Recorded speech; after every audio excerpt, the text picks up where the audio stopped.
Hello guys, welcome back to my channel. Today I'm going to talk about the phlegmatic temperament. So I'm going to have a sit down video. Literally, I'm sitting down. Yeah, as funny as it is. So I have my notebook here. I'm gonna be sharing with you about the phlegmatic because I wrote down the notes. And you guys, one thing that can help you to check which temperament you are is to go back to your old memories when you were a child. How did you behave? How did you act? How did you socialize? What type of behaviors did you engage in? Let me give a typical characteristic that can help you in each temperament. For example, if you are a phlegmatic, you most usual than not, when you were a child, you're just a friendly person, like that child whom everybody loves, even the parents and the children themselves, they are all around you because you're a friendly person. And then if you were a choleric, most likely than not, you're always in the front row leading others. Let's go to this area. Oh my God, there's this part of the wood that they have these new things. Let's go. You're always leading people in a different direction. And then if you were a sanguine, oh my God, you were like the loudest, and everybody would pay attention to you because you were the funniest and the most charismatic, most likely. And then if you were the melancholic, you are a loner. You were so quiet. In the midst of people, you just want to take yourself away and be drawn to your own space. Okay. So, yeah, those are some of the things that can help you recognize what kind of temperament you prohibit. All right. Opposites attract, guys. According to temperaments, too, opposites attract. So the cholerics are attracted to the phlegmatics, while the sanguines are attracted to the melancholics. Why? Because they are total opposites of each other.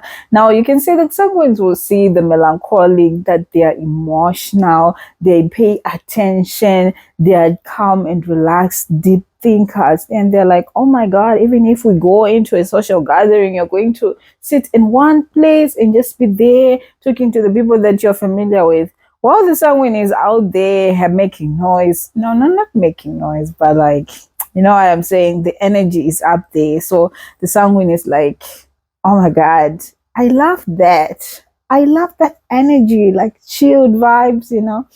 And then when the choleric looks at the phlegmatic, like, oh my God, how do you even maintain that? Having a life without aiming for goals. Like, wow, amazing. Meanwhile, the phlegmatic is also looking at the choleric like, how do you keep moving like that? How are you always hitting your targets like that? Oh my God. So at the end of the day, we are all, let me not say all, but most of us are attracted to our opposite temperaments. It is not always true in some cases, of course. And like I told you before, somebody's temperament can be adjusted, can change. You know, our brain has what we call neuroplasticity.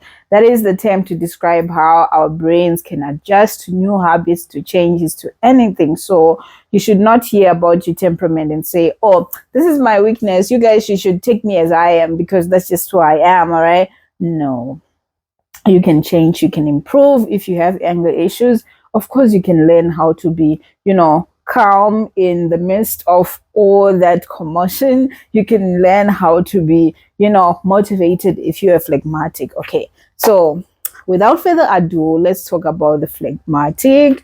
But as I am going to talk about the phlegmatic, let me also do what I do here. Okay, so we are going to start with the strengths of the phlegmatic.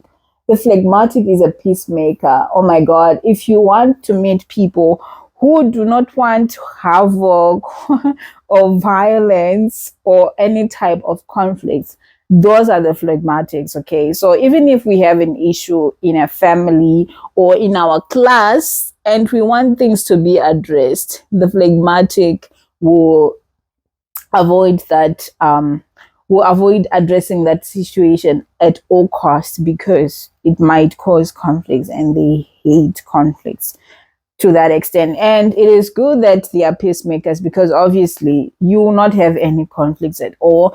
And obviously it means that there will be peace in your home, there will be peace in your friendship. However, it can be a big disadvantage because for some things, especially hard conversations, oh my God, you need to have those conversations like there are no two ways about it. You have to have those conversations. And with a phlegmatic, that can be very difficult to deal with because they don't like confrontation, they don't like criticism. So it's going to really take a toll on them. Okay, so the second strength is the phlegmatics, they're laid back. They're just relaxed. I mean, like speaking of chilling, those people know how to rest. Okay. For the cholerics, I think they should learn from the phlegmatic what it means to rest or what it means to chill, you know. Yeah, of course, this also comes with great disadvantages. For you to be a phlegmatic, it means you are less likely to be motivated in life, which means you can have goals but not actually work on them, if you know what I'm saying. Yeah, so that is a very big disadvantage. And also, the phlegmatic type of personality is very warm and friendly. Like phlegmatic people are the easiest to get along with. They are very polite. They are the type of people who think about what am I going to say in order not to offend the person, unlike the choleric that we talked about before. They're the type of people who choose their words nicely, you know, because they don't want to hurt anybody. And another thing about the phlegmatic that we should note is that they are people pleasing. Okay, it's because they consider other people's needs before themselves, and they are always like putting other people first, so it makes them people pleasers. However, this is a big disadvantage, of course, because at the end of the day, they're the ones who are going to be hurt with some of the choices of putting other people's needs first. So obviously it doesn't work out well for them in the long run. And they're always happy to help. The phlegmatic will always put a smile on their face when they're helping you. They really like to help people, even if it's emotional problems, whatever kind of problem you have. If you come to a phlegmatic, they're going to listen to you. And for most people, that is like a very big thing because people are not willing to listen most of the time. They're like, Isha, I also have some things to worry about. I don't have time to listen to your problems. Okay. But the phlegmatic will listen to you, consider the options, and try to help you out with your problem. And one thing that we should also know about phlegmatics is that they are big procrastinators. I don't know if I pronounced that right. Procrastinators. I don't know, guys. Oh, they procrastinate a lot. And this is because, yeah, they are unmotivated. So obviously, they are going to push whatever project or assignment that they have for the later day. And I mean, phlegmatics, they actually hate to work under pressure, but they do well under pressure because you can imagine if your deadline is by Friday and all this time you've been feeling very, very lazy to do anything. By the time we get to Thursday midnight, you are going to be like, you know what, guys, I gotta submit this assignment tomorrow, so I gotta do it. So even if it is under pressure, you're going to do that work nicely. So the thing is, they just don't do like the work as long as it is done. They do it efficiently. That is the good part about it.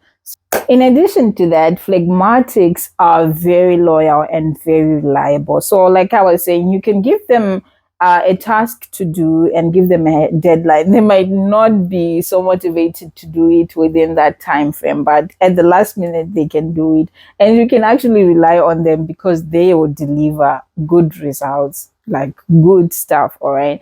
And they are very loyal. The thing is, like phlegmatics, they don't want to hurt people. Okay, that's one big thing about them. They don't want to hurt people. They don't want to let people down. And it is somehow connected to people pleasing, but this one is like the positive aspect of it because they are going to stick to you. They are going to be loyal to you, and you can always count on them. And it also comes to even the work ethic of the phlegmatic. They're the type of people that won't quit their job that easily or change or say, oh, I need to upgrade, I need promotion. Nah, they can be very comfortable and very loyal to that position or post that they have in the company. And they'll be there for years and years and years. And some people will be getting promoted, but you know, they're just laid back, they're chill, they're okay. They don't even have any fuss about anything like that. So those are phlegmatics for you.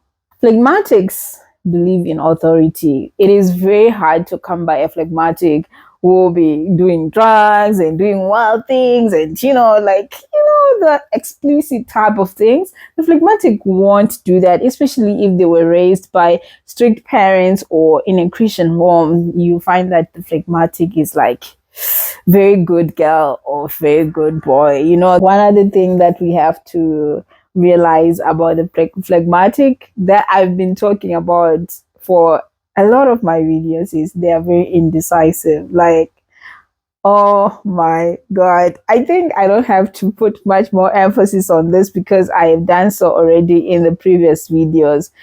Let's consider the fact that phlegmatics can be very stubborn. Now, because they are diplomatic, they won't really say to your face, nah, I'm not going to do that. No. They'll just be passive, aggressive, yeah, in that sense. Like they'll tell you, oh, I'm going to do it, but you keep asking for the same thing. Have you done this? But they still would have not done it. Like, for example, I can give you this common instance of a married couple and then maybe the lights broke or something. The sink is leaking. Yeah, let's say the sink is leaking and the wife tells the husband, the phlegmatic husband, that you need to fix the sink, okay? It's disturbing us whenever we want to do the dishes. The phlegmatic husband will go on to say, okay, I'll do it, I'll fix it for you. And then days go by, weeks go by, and he still hasn't fixed the leaking sink. And you're like, oh my God. So sometimes it can be very frustrating for a woman to be married to a phlegmatic husband because of that kind of habit. Like you're telling someone, can you do this for me? Or can you do this? And yet they say they're going to do it, but you don't see the results. And then when things get really messy, that's when they are going to address the issue. I mean, what can be more annoying than that? Phlegmatics are very patient. Like they can be very, very, very patient. I think they're the most patient amongst all the temperaments. They're nice people, guys. Like very nice, like that. So you can annoy a phlegmatic, she will forgive you, or he will forgive you. Forget about it. They don't actually hold grudges like that. They're just like, I mean, it's okay. I understand. They're so understanding, and so it is very easy for them to get along with kids because kids, they really need a lot of patience, and so it's easier for them to like just be with kids and take care of them. They can have these fears inside of their hearts that it can stop them from trying out new things, from taking risks in life because of those fears. And sometimes they don't really express their feelings. They don't express those fears to the people that they love or the people who care about them. I don't know for whatever reason, but it leads to them having no progress at all because they are afraid of attempting new things in life, which is a bad thing, obviously. Phlegmatic people, they wilt under criticism. They don't do well when it comes to criticism from other people or from anybody at all. So that is why for them, they know that words go a long way. That is why they choose their words carefully. But when it's coming from the outside, oh my God, like they wilt under criticism. So phlegmatics can be very sarcastic, like the choleric, but this one is more like they can crack a joke in a chilled, relaxed way. You won't even see the joke coming because they're just saying it like any other way. They are saying their story, and then you just burst into laughter like that, and then they'll just be there with a straight face. Like they don't laugh at their own joke, you know what I'm saying? But they will make you laugh. So they have that dry sense of humor. That is the good part about the phlegmatic.